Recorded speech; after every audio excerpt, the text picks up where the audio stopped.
Yeah.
There's random ass people here, man.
Sean Teare, Seanteare, Chief of the Harris County DA's Office, Vehicular Crimes Division. At about 9:35 this evening, we had what we have all been talking about for a long time as the ultimate outcome of the reckless behavior that we've been seeing a real uptick in Houston. We had one of these illicit underground car meets here in the parking lot where I'm standing on the feeder road of 290. And as it spilled out onto the feeder road, we had one individual who informed the group that he was going to do a flyby or drive past the group at an extremely high rate of speed. He did so. He collided into another car who wasn't participating, and as doing that, he and the other car skidded out into both sides of the feeder road. They struck at least 3 pedestrians very seriously. One of those pedestrians is deceased here at the scene. 2 were transported by Life Flight with very life-threatening conditions. We're monitoring those really minute by minute to see if they do pull through. We have the suspect here in custody. I've accepted 1 charge of manslaughter already on that suspect. As the other 2 seriously injured individuals progress, if any of them pass, then obviously another manslaughter charge for each of them will be forthcoming. If they pull through and survive, as we all hope they do, he will still face 2 other charges of reckless aggravated assault with a deadly weapon, in this case a vehicle, for each of those. So that's the briefing. But as I said in the open, this is the ultimate outcome. We've all known it for a long time.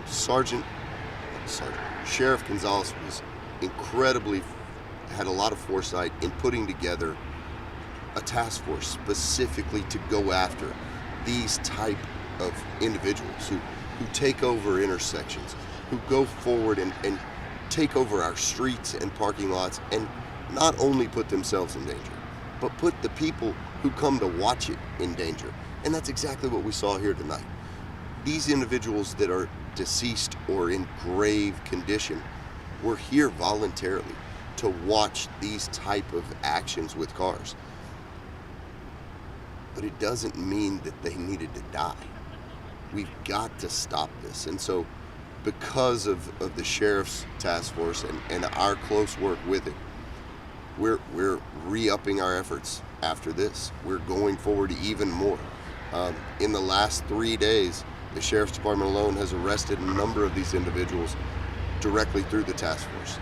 We've accepted those charges and we're going to prosecute those cases. But going forward, we're going to work even harder to try to get the message out through the media, through social media, and actually through arrests and seizures of cars. This is not acceptable. I can't tell you how many citizens that I hear from on a daily basis that are tired of this. They're tired of driving on the roads and seeing it. They're tired of being small business owners and having their parking lots destroyed by this activity. It's rampant and it's got to stop. So this is the latest and the worst update that we have on this, but we all know that it's going on, and we're going to stop it one way or another. Could you describe the suspect? His age? Yeah, he's an adult male. I believe he's in his 30s. Yeah, as I said, he's in custody right now. The investigation is obviously in its infancy. We're still doing a lot of things. As most of you likely know, there have been videos of this that have already been out in social media, and anyone that was here, anyone that has videos of this, they're encouraged to contact the Sheriff's Department. Let us see them. Let us see the raw footage. One way or another, we're going to get it from you. If you're posting it online, we're gonna come find it. It'd be much easier for everyone if you're cooperative and give us some footage. We've got a number of angles of this crash already. We want to see every one.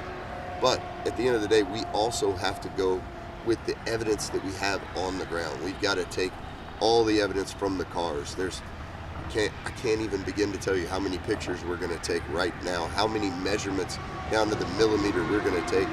We're going to know exactly what happened, even without the videos. But when you have it all, it paints the picture. And eventually, we've got to paint the picture to the community and to the underground racing community and to the street takeover community that this is it. We're done. There is no more safe haven. You're going to jail, you're losing your cars. And if you do something like you did, like we saw here tonight, you're going to prison for a long, long time. Can you describe the victims, the agents and everything? The victim who's deceased here, the medical examiner just arrived on scene. We really don't have much information on that. What little information we have on the two surviving victims are that they apparently are juveniles, teens. So that's about all we have. We don't really even have sexies yet. So we've got juveniles, we believe they're teenagers that were life-flighted, and we don't know yet anything about the deceased individual, and we won't until the medical examiner finishes their investigation. What do we know about the other car that was on the roadway? So it's a Chevy Malibu. Neither of the passengers, there was a driver and a passenger. Neither of them were seriously injured. The driver was transported more for precautionary than for anything serious, but was transported to the hospital. Indications are that they were coming out of this parking lot.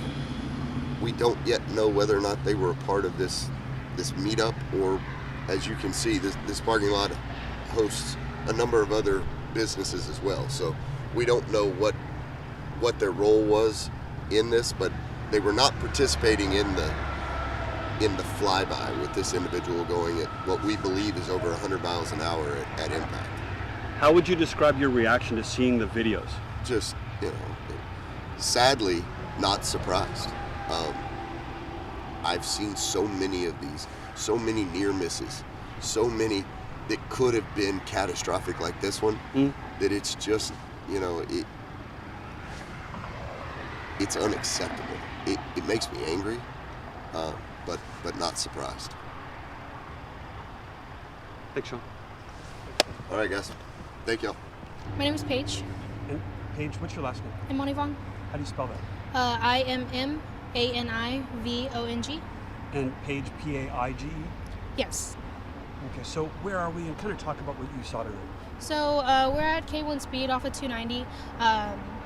We were at a car meet here earlier tonight, and so basically I was standing over here in front of this for lease sign with my boyfriend and some friends, and we were just watching all the cars exiting, kind of just driving by, and the yellow Camaro, well, we had heard the crash, we turned, I saw the yellow Camaro literally like kind of fly in the air a little bit, and then he was sliding against the wall, is kind of what it looked like at the time, and he was kind of just sliding that way down the street. And then once everyone had moved away from this area over here, once they moved back, we saw the Malibu kind of coming towards us, and then we dipped out of the way, dipped backwards.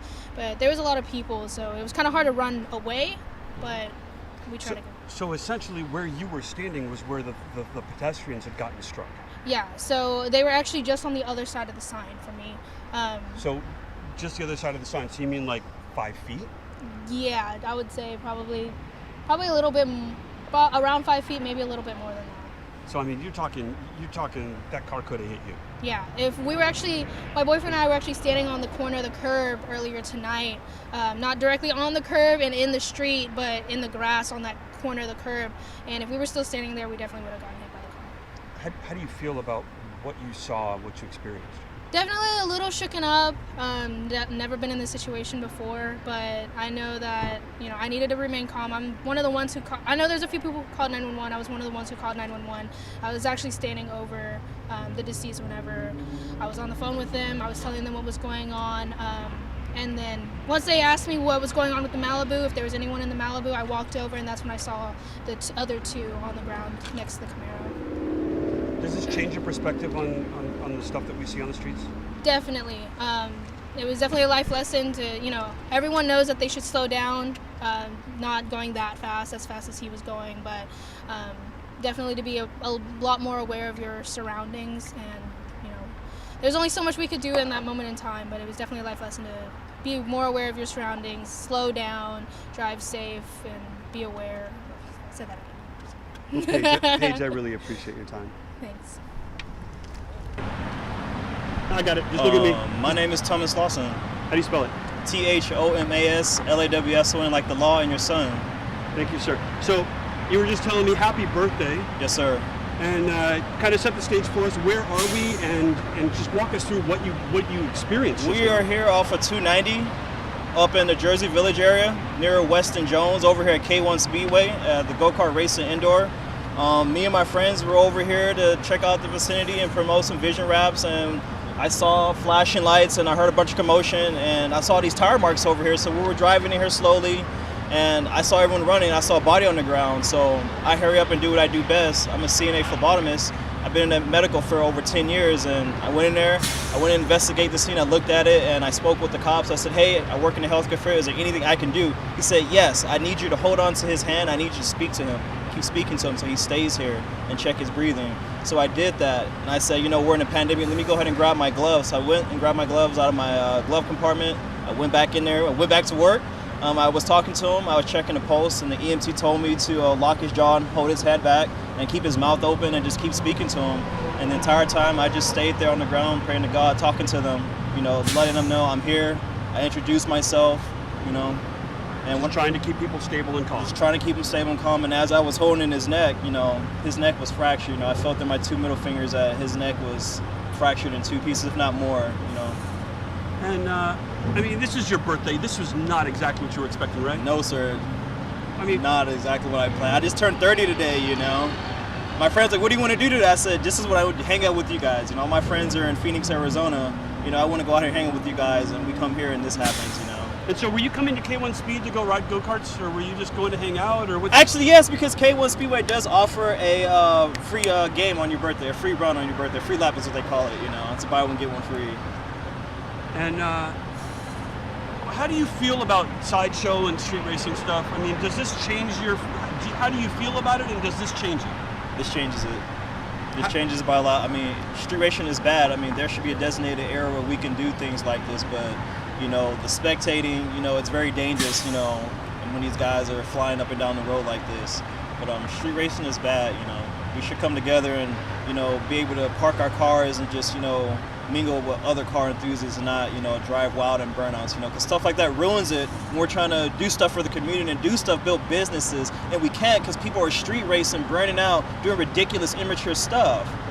I'm hearing potentially that the driver, that the initial impact was caused by somebody moving at possibly 100 to 150 miles an hour on this feeder road. Possibly 140, 150.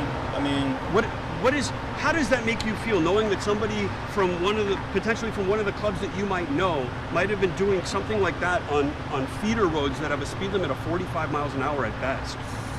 I don't know, just set them down to the side, but this is something, we don't represent that. We just wrap cars, we're a custom car club, we don't street race. I know, but this behavior speaks for the industry in general. In general, so yes, sir. How does that make you feel? Sad, it really does. Because when people do stuff in the name of stuff that I love, it makes my stomach spin and it angers me. Does it make your blood boil? Does it hit you that hard when you see stuff like this? It hits me emotionally because I had to get off work and enjoy my birthday, but I'm going back into the field because, some knucklehead wants to street race, and now he injured 2 young kids, and now we got a DOA on site. Someone's dead because of this, this poorly decision making, by this individual. It's really sad, Well, first and foremost, thank you so much for what you did for this day. And happy birthday. Thank you, man. And let me get your name once again. Thomas James Lawson Jr. Thank you very much. Thank you.